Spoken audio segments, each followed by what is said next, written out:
Good morning, everyone, and welcome back to this week's episode of the Broker Breakdown with myself and Mike. Mike, we are going to be having some, I wouldn't say record highs, but very high temperatures, especially for the beginning or end of May into the beginning of June. I'm getting a little bit worried about these golf courses because we haven't had rain for like the last, 2 weeks. We could definitely use some rain. My backyard's hurting right now too. Yes, it is. Even from week over week, because I usually play the same course in Ancaster, but week over week we've been going, and like the water levels have like drastically gone down, even just in a few short weeks. So I'm starting to worry a little bit. I really hope that rain is in the forecast somewhere in the near future, so that kind of gets things back growing again, because the last thing we need is to have another summer like we did last year, and a lot of courses were dying because of the lack of rain we had. Well, just in general, right? I mean, people want to be out there and gardening too and doing stuff, and it's, man, without any rain, your flowers don't flourish as much unless you're willing to like water them every day, and lawns and everything else, right? So I'm not going to complain because I'd rather have the heat, but it is nice to sprinkle in there a shower from time to time. And that kind of segues our conversation for today, which will be part of the conversation from a more general topic. But this lack of rain has basically across Canada, realistically, has caused a lot of issues out in the prairies, Alberta, British Columbia with the forest fires. I know Nova Scotia recently just had a little bit of a forest fire. I don't know if they're still battling it, but I know earlier on the week that they had announced a forest fire. But yeah, this kind of just jumps into our general topic of home insurance and realistically how that's changed since the beginning of the year. When this episode gets sent out, realistically, we're already halfway through the year, Mike. Like when we post this is like, this episode's going to go out on the 6th of June. So we're already halfway through the year. So we kind of wanted to use this episode as realistic, like an update of what's going on with the home insurance side. Cause last week we kind of did on the auto market, not really like directly with auto insurance, but kind of how the auto industry's really changed over the last 6 months. But we do want to do a little bit of an update on the home side of things, how prices have gone, how claims are going, really what's impacting the home side of the insurance equation realistically, Mike. Yeah, and we touched on this last week about how inflation has been such a big player in the entire supply chain and what's going on with auto, but it obviously affects the same types of issues on home insurance and just homes in general. 100%. Like, inflation obviously is almost like a bad word nowadays. People don't want to talk about it. Just like how COVID was a bad word like a few years ago. No one really wanted to talk about it, but it's obviously going to be a factor that's going to impact not only the insurance industry, but of course, realistically, any other industry. Like if you go to the grocery store, you're going to be paying more for groceries. You kind of go buy clothing's probably going to be more expensive because it's going to cost more to ship that kind of stuff. Even rounds of golf, Mike, like, I don't know if you've seen, but like anywhere I've gone in the past, the rate's been, I wouldn't say drastically higher, but I can definitely see a few extra dollars added on to every round, or like cart fees or something like that. So it's impacting everything. Yeah. Yeah. I mean, just labor costs and I guess everything, right? The whole business operations is going to have different expenses that were more than in previous years. So I kind of want to kick this episode off with some stats for you, Mike. And so this is going back to 2021. So in 2021, private P&C insurers in Canada wrote about $16 billion in direct premium for personal property. So that could be anywhere from homes, condos, tenant policies, all that kind of stuff. And here's the kicker to that. In that same year that they wrote $16 billion in premium, there was $7.6 billion paid out directly with claims. So that's over half of the premium that was written, basically, or just under half, actually, sorry, just under half, was basically chewed up through claims. Right. Yeah, it's a big number. And again, we don't see enough of it on the broker side to really even like know or touch base about like, you know, where that all goes. But I mean, just that number alone, right? Obviously paying out for all the damages and whatnot, it adds up quickly. Then here's another stat. If you add in auto insurance too, which I know this episode is not really about that, but I like to look at these stats. I'm very analytical like that. But so basically, they're saying more than half of every dollar received on a policy is paid out in claims. So claim payouts, again, as of 2021, for both auto and home insurance, were 55.6%. And then you kind of go down through some other stuff like operating expenses, like employee compensation, taxes, all that kind of stuff. The profit margins insurance companies made in 2021 was only 8.7%. Right. Yeah, that's crazy, right? When you think about it. And again, like I said, over half and just under half, if you're just going to talk about home insurance, because that's what this episode's about, is literally all being spent on claims. Yeah. Well, that is, I mean, when you think about it, and I know it's different from the brokerage model to the insurance agency model, because they are different ways in how you pay expenses. But on the broker side, we do most of that kind of servicing work, the arranging of the policies, all of that.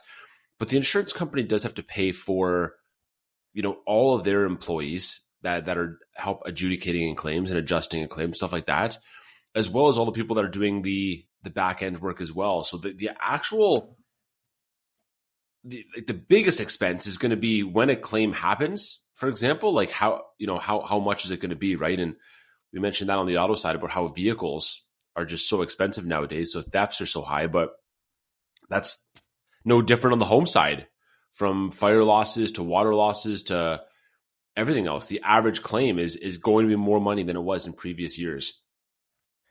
And even so, I have another article here from CTV News about costs of homes, and they actually did say that homes in Toronto, at least in April, in March, actually did see a small decrease in pricing. So we are, again, I'm not saying these pricing is great, like, but for example, they said the average price of a home in Toronto went from $1.3 million in February 2022 down to basically $1 million in January 2023. So about a $300,000 reduction.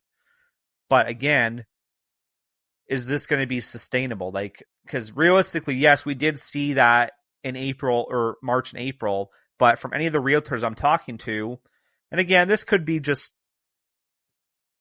seasonal trends, because I know a lot of people obviously like to buy in the springtime, buy in the summertime. No one likes to move in the winter. You don't want to be lugging around all your furniture and boxes in the snow and ice and the cold. Like, no one wants to do that. So most people, I would say, move in these nicer weather. But now all the realtors I work with are saying that you're starting to see now a big influx in people trying to get back on the market, and rates on homes are actually increasing again. Yeah, I got two friends of mine that are in the current space right now looking for places. And I can say, just from the chats that we've been having, that they've been getting not only kind of the no conditions offers that are going up against, but also just offers from other people that are well over, again, the asking price of what the home was listed for. So, I mean, this is two different guys in two different spaces in two completely different cities, and both of them are struggling with, you know, those kinds of problems that I think we saw a lot of during COVID anyways. But before COVID, we never saw this kind of stuff, because most places, when you bought a home, you would get the inspection, you would go over things. It'd be like, okay, well, if I'm going to buy it, I want the roof redone from you guys, or I want this change or whatnot, right? But now it's like people are going in, no inspections, no nothing. Rates are super high. You're basically in a bidding war. Like, it's crazy, like how in such little time the norms of buying real estate has changed so much. Yeah, well, and there's, one of the biggest things about that I know we don't really touch on just because we're not in that space, but we have a massive shortage of homes, right? Or living accommodations in general, right? Whether they're rental units or condos or just detached homes, whatever it is, there's a massive shortage. So we have so many people looking for places that the overall demand for, a decent house is, there's just the bidding wars are part of that, right? That you find a decent place. There's not so much about like, there's not going to be any other offers, so I can kind of wait it out or counter offers, stuff like that. That just doesn't exist right now. I saw an article earlier this week. Actually, I don't have it up and I don't know where it was from, but I saw that in 2022, the city of Toronto actually added 15,000 new apartment units. 16,000 more were added to Airbnb. So right there, you can see, yes, they're adding them, but they're not being used for long-term rentals, which again, that could be a whole different conversation, but that's where you're seeing the very low demand is that a lot of people are just using them for short-term rentals because they can make more money that way. And again, in the short term too, right?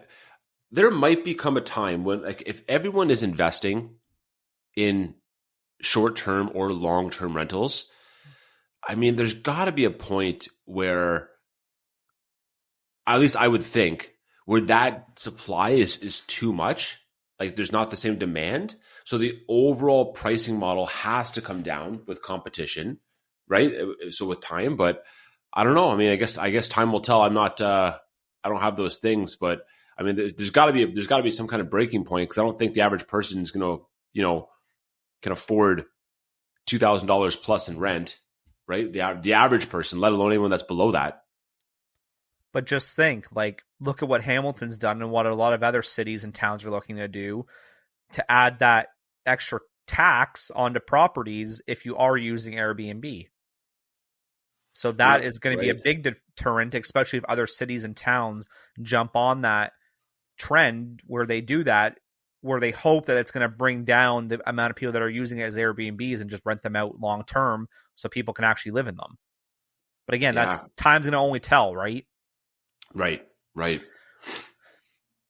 But kind of getting to the whole gist of this, and I kind of want to go back to the claims side of things.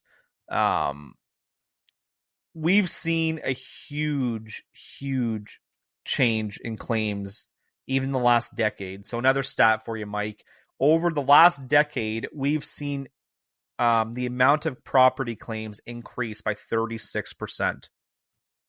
So you might think, oh, well, in 10 years, that's really not a lot. But it's still obviously adding a lot more claims to the market where they weren't prior. So if you're going to, realistically, it's just a numbers game, Mike. If you're going to have more claims, what's that going to do to property insurance rates? They're going to go up. Right across the board, of course. And the biggest talking point right now, especially in the national news, is all these forest fires that are going on. And if you really even want to like go back even a few years, the biggest insurance claim ever in Canada, and I mean ever, if you go back 7 years ago now, which I can't believe it's already 7 years ago, but if you look at the Fort McMurray wildfires that happened, that was $3.5 billion in losses occurred. So right there, that's already almost half of what the total losses were for 2021 from the report that I just said earlier on the episode. Mm-hmm. Right. And realistically, I don't think we're going to get there again with what's currently going on out west, but you're still going to probably get to that almost $1 billion in losses. But what people don't realize is that, yes, the rates in Alberta and British Columbia and Nova Scotia now, they will see the biggest hikes. But for insurance companies to stay profitable across the board, like rates in Ontario are probably going to have to go up as well, because they're going to have to try to spread that risk across all the provinces and not just Alberta, because they're obviously going to have to increase Alberta more because it's happening in Alberta. But there's going to be an indirect factor to rates in Ontario also going up on top of the things that go on in Ontario as well. Yeah. I mean, it always, like we said before, it's a trickle down effect, and just the overall lumber and forestry sector specifically, right? I mean, the overall cost of wood to build, I mean, it goes up. We've seen that before. We've seen that in the past, and then overall rebuilding costs go up. The new build side goes up. Everything goes up, and as a result, you're going to see that trickle down effect, because then in general, home insurance rebuilding costs increase, which is the large portion of the policy as a homeowner. So, yeah, I would expect people will start to see increases in the coming renewals, whether that's 1 to 3 years. I mean, I really have no idea, but it always happens. And then people might be like, so like Mike, let's say for example, oh well, I don't live in Alberta. This should not impact me. Like, why do I have to pay for what's happening out there? Okay, well, you know what? Let's bring it back to home a little bit more. Let's even go back 2 years ago, which again might not even seem very long, but look at the Barrie tornadoes that happened 2 years ago. They're basically estimating that that's going to be over $1 million once everything's said and done. And even from the stats I'm looking at, they said there was over 2,200 insurance claims made during that event. So again, and they're estimating it's going to be over $100 million of damages once it's all said and done and wrapped up. Right. So again, if you want to bring it back home, there's your first real claim. Is again, I know again we're talking Fort McMurray $3.5 billion, and then we're talking $100 million, but still, like, every little thing's going to add up, right?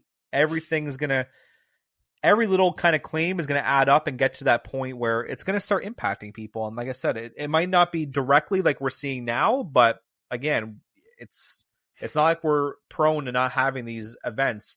And even if you want to get really serious about it, Mike, how many wind storms have we seen even in the last 5 years that we might have not have seen ever before that's causing so many claims for insurance companies? It's definitely a bigger thing than it has been in the past, right? Just wind damage in general. And there was a couple different points there. The one thing I wanted to mention is just with the overall number of increased claims too. There was a point where we as homeowners did a little more ourselves instead of putting it through insurance. It was almost looked at as like a black mark, where I think society has changed, where it's, I pay for insurance. I want to use it when I want to use it. And that could be for smaller and smaller events, right? It's not the big fire losses that people are thinking, oh, that's what you have home insurance for. It's now, I got $2,000 on my roof. I want to put some shingles in, or a little bit of water damage with a restoration company. Like, there are lesser claims that are being put in, which prior to before were either paid out of pocket or just dealt with in a different way that, wasn't going through the insurance company. Yeah, we are seeing a lot more smaller claims, especially on the homes. And you know what? Again, I'll go back to it. It's all about numbers games, right? Where before, when people could afford homes and people were buying homes, but now we're almost in a renter's market where people aren't able to afford homes, so they're having to go that rental side. So a lot of people are more going to that tenant insurance side. Well, with tenant insurance, because you're not really insuring the home, you're insuring the contents. So a lot of people are making claims on these small little contents or little floods and stuff that they wouldn't probably do if they own that home. So that's been a big market change as well, where, like I said, before more people were able to afford the home and get into the homing market, but now a lot of people are renting. So you're seeing that change where tenant policies are more common than they ever have been before in the past, Mike. Well, and there's one thing to note too. So with a general claim, it's more than just the damages incurred directly, right? So if you have like a water claim, you're looking at very commonly, either if you have water in the basement from, like, let's say a rupture or from like a sewer backup, you're going to have some sort of restoration company come in as more of like an emergency thing to help clean up as much as possible, help dry the basement out, start chopping away, at drywall or flooring, or also saving what you can. all that costs money, obviously paid through the insurance. But then you also have, what contents were lost and then what was actually damaged. And there's a couple of big things there. One, more and more people have nicely finished basements than they did before. You're talking like not 20 grand, James. You're talking like $50,000 plus basements where it's, that's where you're living. That's where your space is. That's right. That's right. The big theater room, like the bar is down there. Like there's almost in-law suites, an extra bathroom. Where like before, going back years ago, basements were just unfinished, laundry room, just an extra place to store some extra stuff that you might not have. But nowadays, it's become like more of a living area. So with that, with these kind of losses, and even if you want to look at any kind of loss, it doesn't have to be a flood. It could be a fire as well. It's going to obviously raise the cost of claims because now you're having a full extra floor that's basically now completed and furnished. Which if you have, knock on wood, that kind of horrendous fire loss, there's that much more that needs to be paid out through insurance as well. So the overall claim amount is going to be more than it was even 30 years ago. Definitely 100%. I mean, that's inevitable anyways, because just with general inflation, rebuilding costs, materials, contents, everything's gone up, obviously, because it has to, and that's understandable. But that's the one trend, is the finishing of what was generally more unfinished spaces. I know growing up, we had a very unfinished kind of like fourth level of a side split house. And all of my buddies that lived in kind of similar family homes had kind of finished basements, but kind of not, right? It wasn't like the nice drywall. It was just kind of like some old couches thrown down to like your concrete basement. So, I mean, looking at it now, I mean, like a that 70s show style, right? Kind of, yeah. Yeah, to put a picture in some people's head. Like I think that was very common for a lot of like kind of like middle class families, where now a lot of people do have nicer basements. Or another whole different kind of segue to that is that people have either single family or now, two family homes as renters, right? So it could be the in-law suite. It could be the whole house is rented and it's top floor for one family and bottom floor for another family with two separate entrances. So now you got that much more a living space, or a finished living space, that again probably wouldn't have been the case 30 years ago. Exactly. The market's changed drastically, where now a lot of people, because of the cost of living and mortgages and all that kind of stuff, they are basically turning their basements into a rental unit. And again, they might live in the top floor. They might rent that floor out too. So there's basically two rental properties basically in one, right? So there's obviously a lot of change. We are going to continue seeing that change moving forward into the year and into 2024.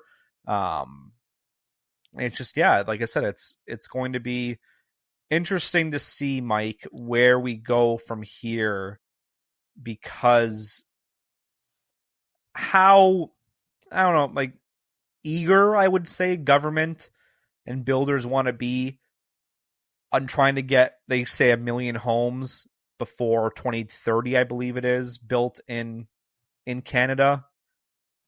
So yeah. I don't know. I haven't really been following any of that. I know we obviously have a shortage, and I know that from a political standpoint, I know it's been a lot of talking points from different parties that we need to get, more homes built for lots of different reasons. But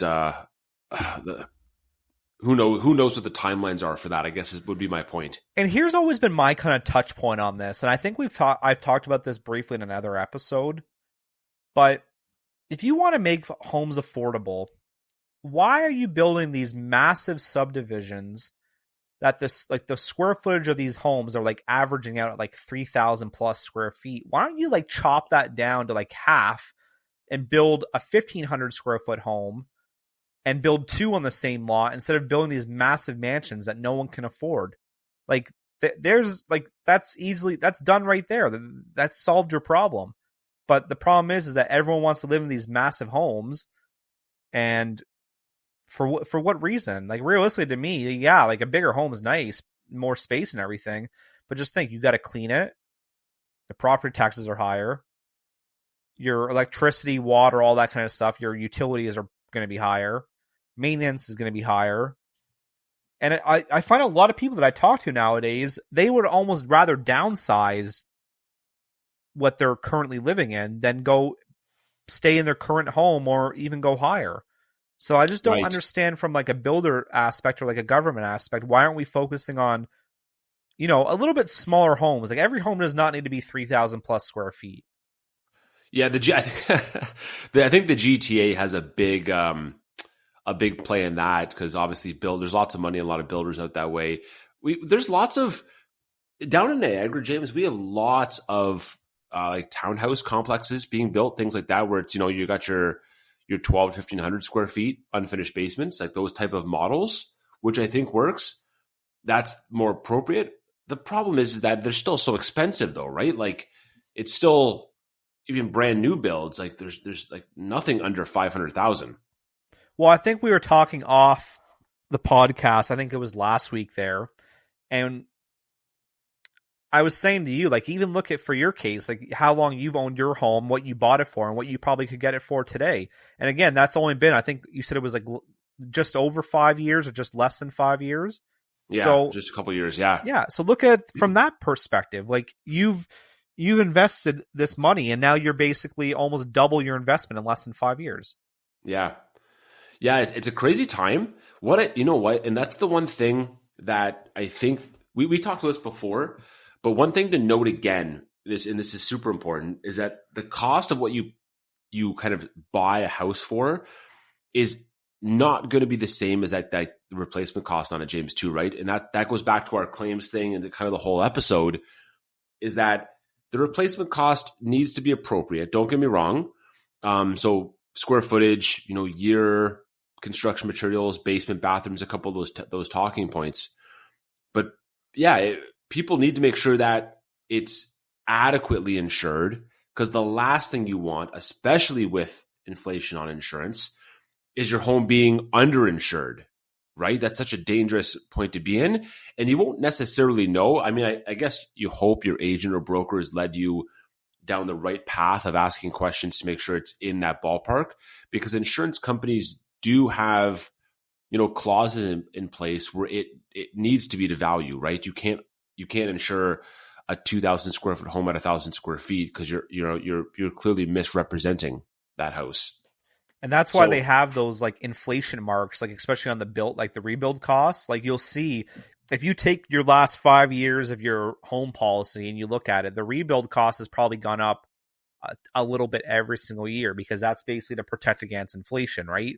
Because if things are changing and going up, well, so should the rebuild, right? But again, yeah, you don't want to be misrepresented. You can't be saying, well, I live in a 1,000 square foot home, but it's like a 3,000 square foot home. Well, then that we're going to be so off on rebuild that no matter what, we're never going to get to the point where it's actually even close to what your rebuild's going to be on that home. And there's a certain talking point because somebody might say, if it's only 300,000 to them as like a value perspective, that's all I want to like do it. But the home costs 5 or 6, James, to rebuild, and that's what the insurance should have been. There is a likelihood the insurance company will either A, just deny the claim, or B, give you a very hard time on that because they're going to say, guys, you haven't been paying the proper amount of insurance premium for what is insured as a half completed house, right? If they were to have a fire loss, we would have never been able to get the rebuilding to get back to that for that same price, right? So there's always a reason that typically more, if a higher value home costs more to insure because it's bigger, there's a reason you're going to pay more for that home insurance. You're insuring a larger structure. Let's just get that out there. And usually with larger structures, more of a general topic, but if you're going to be building a bigger home, you're probably going to be putting more luxury items in that home. Like you're not going to be just using regular like fixtures and like decoration. You're probably going to have a little bit more luxury in them. So again, if you're using more luxury items, that's going to impact the rate as well because that's going to cost the insurance company more to replace if there needs to be replacement due to a claim. That's right. There's certain elements too, depending on your relationship with the client. There's different ways of doing those evaluations. The majority of us use a very similar model in the broker space, but there's also the Easy ITV versus the ITV, which one takes in basically all of the general data, and you kind of populate your stuff as long as it's correct to what the client says. But there's also the other one, James, and I might be saying it backwards. I'm not sure if it's the Easy ITV or which one it is, but you can actually put in the type of finish of the house, right? So is it like a standard build? Is it more of like that above grade or, above average? Or is it more of like a custom home? And this is actually interesting because there used to be a time where maybe most homes were of that average construction. It was very common. There's a lot of custom home builders out there right now. So if you're building like a built to spec type house and your kitchen and bathroom has all of these more luxurious finishes, you're paying for that on the insurance because in the event of a claim, you want to have that same house back. It's not going to be the same floor print, but then with like quartz versus like that laminate type of countertop, right? There are differences there. Actually, can be drastic differences in price. You want to make sure that you're telling your broker that because, again, if they're just going to put, oh, well, it's just average, that's built this way, that's built that way, like, again, that's going to definitely impact your rate. So you want to make sure that you're trying to disclose as much as you possibly can to make sure that we're not severely undervaluing what a rebuild of your home is going to be. And I'd work with a lot of custom home builders, and I say, listen, like, this is how it has to be insured because I know you guys are putting custom fittings into this stuff. But again, people don't realize that. They think it's just like it's a generalized product. It's home insurance and it's covering the home and that's all it does. But no, there's a lot of factors and very in-depth factors that go into that. And even from, like I said, from the side of, you were talking about ITV and Easy ITV, there's another thing that you can do called iClarify that goes even into more information and more in-depth too, which again, most people don't use. You really only use that if it's a very special case. But again, there's a lot of tools that go into making sure that things are insured properly. Right. Yeah, there's a lot that goes into it. And at the end of the day, the one point I wanted to make is that no home policy is the same, right? Every home insurance policy is going to be different, even in your neighbor's house, because the structure is different. Your insurance history as a client is different. Even things as simple as like your credit's different. There's a number of different factors, all of which go into it. So what you pay for home insurance is going to be different than everybody else. So there's no such thing as like a generalized policy. There's a lot of similar coverages, I guess you'd be safe to say, between the standard market kind of companies out there, but there are lots of now optional coverages too, James, right? Water being the biggest topic of in the last 5-10 years, there are literally different types of water damage, coverages you can put on based on where you live, based on how it enters your home. And that is actually different between all the different companies. So another thing is that you can't just say, hey, here's my address, here's my name, here's my date of birth, I want this, give me your lowest quote. That's like, you're not going to be comparing apples to apples. Not at all. And I liked what you said there about the credit thing, because a lot of people don't know is that home insurance actually is based, there is a little bit of a credit check behind it. It's a soft credit check, so it doesn't actually impact your credit, but they do want to see it because unlike auto insurance, where you legally have to have auto insurance, you legally don't have to have home insurance. Even though we know if you have a mortgage, you have to have it. So there's a lot of kind of gray areas to that. But it is good to note that, yes, when you are checking for home insurance, they do check a soft credit check on yourself. So which we don't see as brokers too, right? I mean, everyone needs to know that we don't actually see that info. That's all privacy for the clients that they just build it into the price. We don't see what the actual number is. It's not like we like, oh, Mike, yours is a 600. Wow, you have a really bad credit rating. They basically just check it on the back end, and then basically, like I said, they factor that into the premium of the home insurance. Exactly. So there's a lot of different things, all of which affect that price that you're paying for the year on your place. So, Mike, kind of the last talking point I really wanted to make here. We're halfway through the year. we're sitting here. We've seen all these kind of changes. I'll kind of give you my 2 cents on it, but I kind of want to hear from you. What do you see going into the next 6 months and going into 2024? What do you see the landscape of home insurance and property insurance look like? Are we going to be seeing more increases? Are companies going to become more strict on things? Like, what is your opinion on that? Yeah, and I guess I'll point out first that obviously being a broker, there's only so much stuff, James, that we at our level are, I guess, privy to, right, from the insurance company side, right?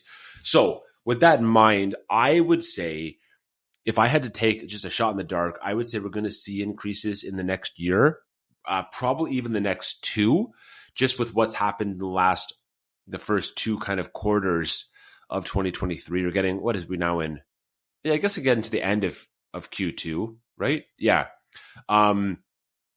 With those 2 first being done and seeing a lot of insurance companies highlight that they are going to see increases on property insurance and or auto insurance rates, so 5-10%, whatever it might be. There's been more of that than any good news coming down the pipeline. So I would expect that we're probably going to see more increases as well on the home insurance side. It's not always bad news because every policy, like I mentioned, is individually rated.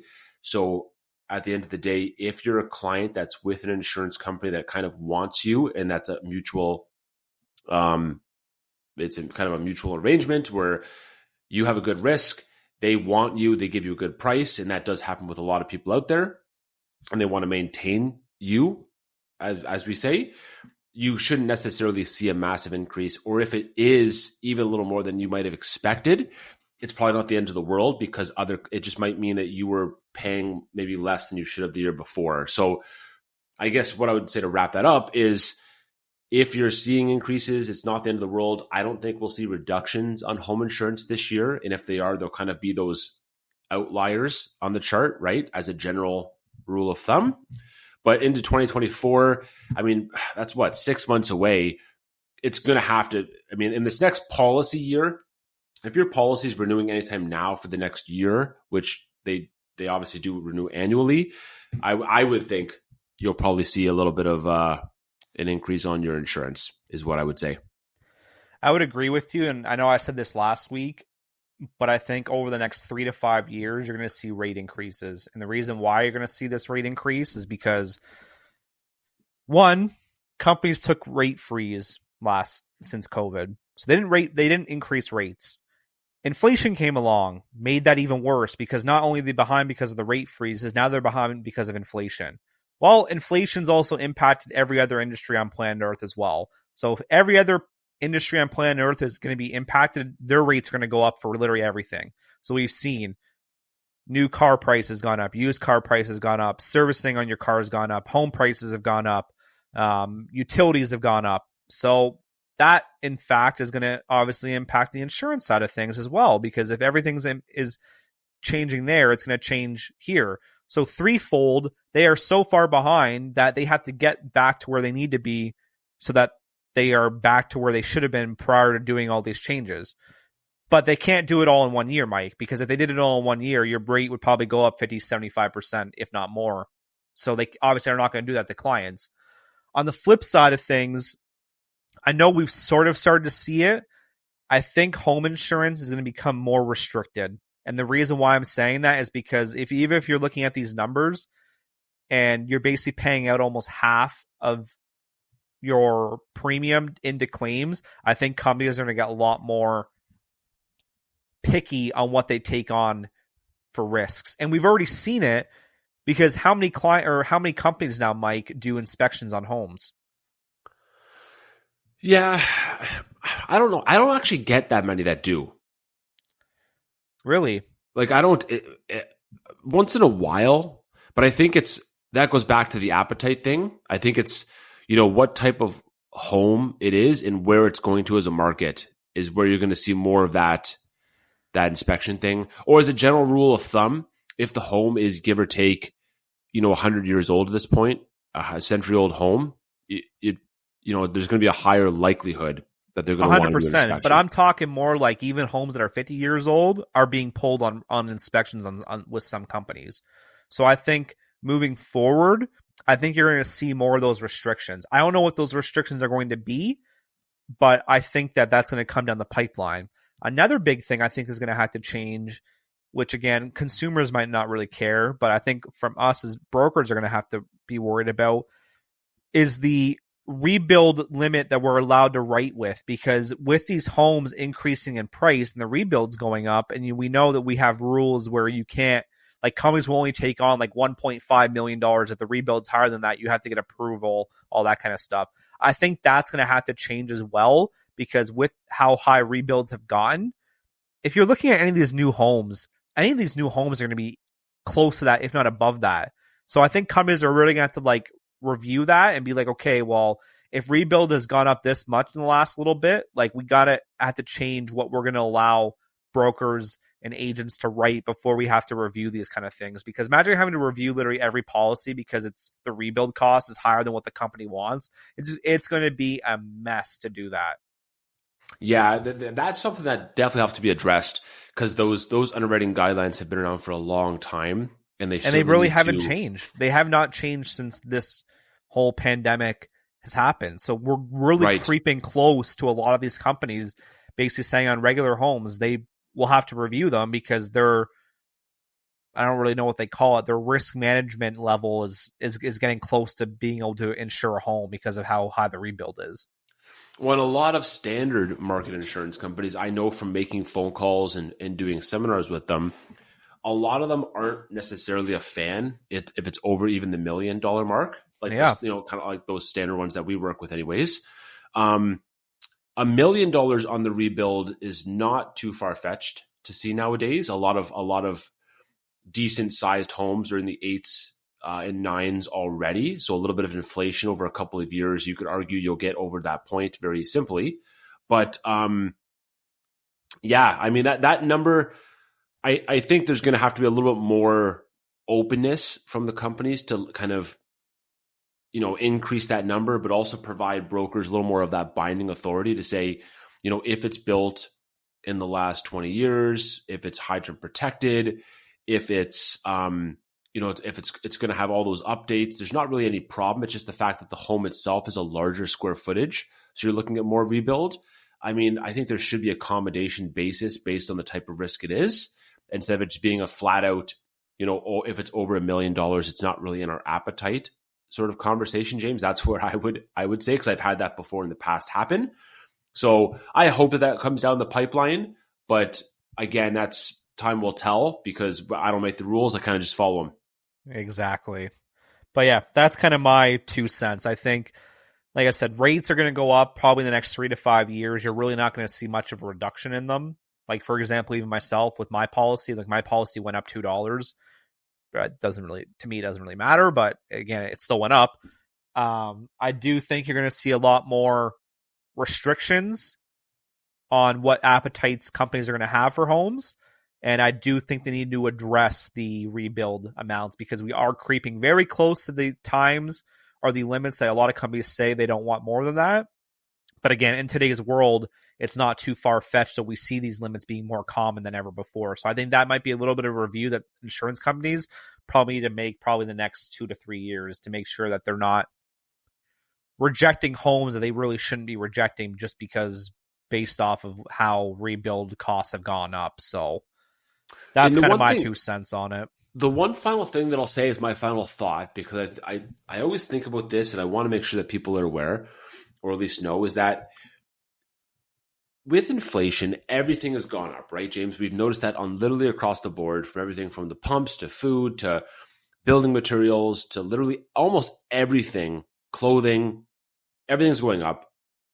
So the expectation that your insurance policy is not going to change at all is something we need to address only slightly, change our mindset, because if everything's going I'd up, almost use the word ludicrous, because to me, I don't understand where the mentality is that everything else in the world is going to go up, but your insurance is going to go down. I don't understand where people and consumers can really sit there and say, my insurance should go down every year. But why? Why are you entitled to a decrease every year if the rest of the world is increasing rates too? I just don't get that.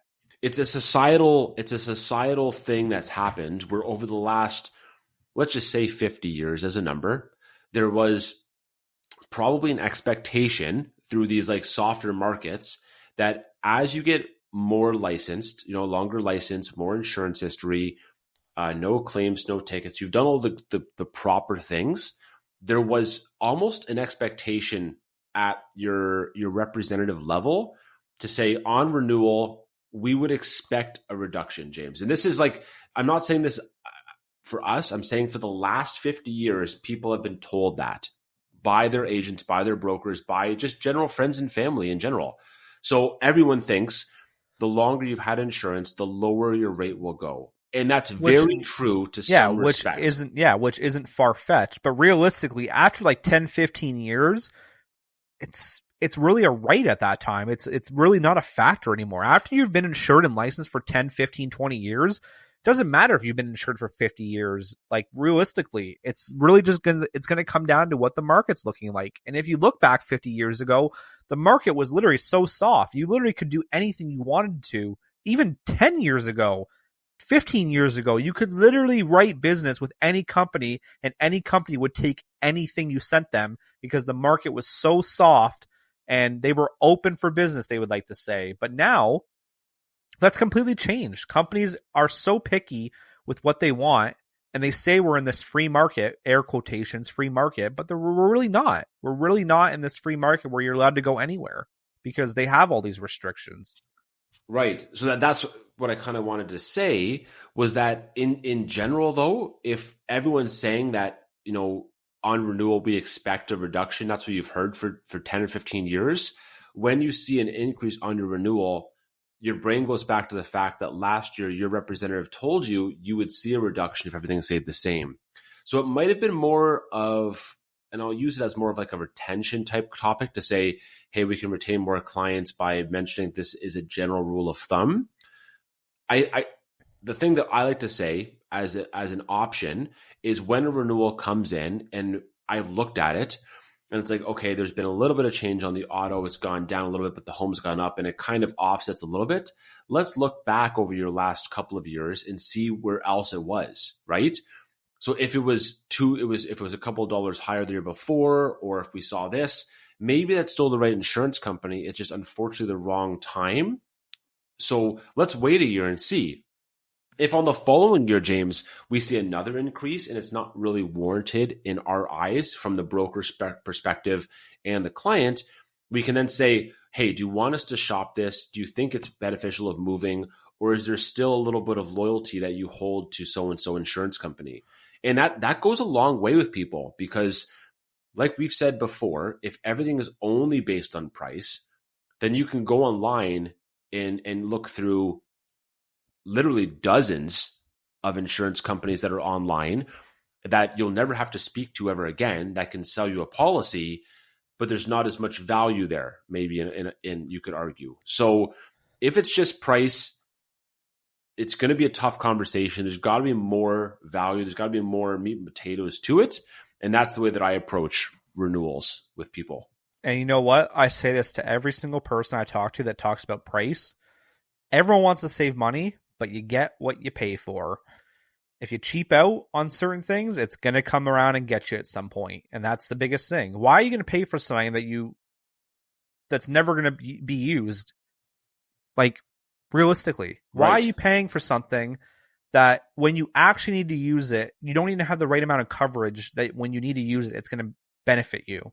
So that, I would say that's my biggest thing, is that you get what you pay for. And if you, like I said, if you want to pay for less, by all means, but I don't want to hear the conversation after the fact being like, oh, well, I went somewhere else and now I don't have the right amount of coverage and my house burnt down and they're not paying for it. Well, like I said, you get what you pay for, right?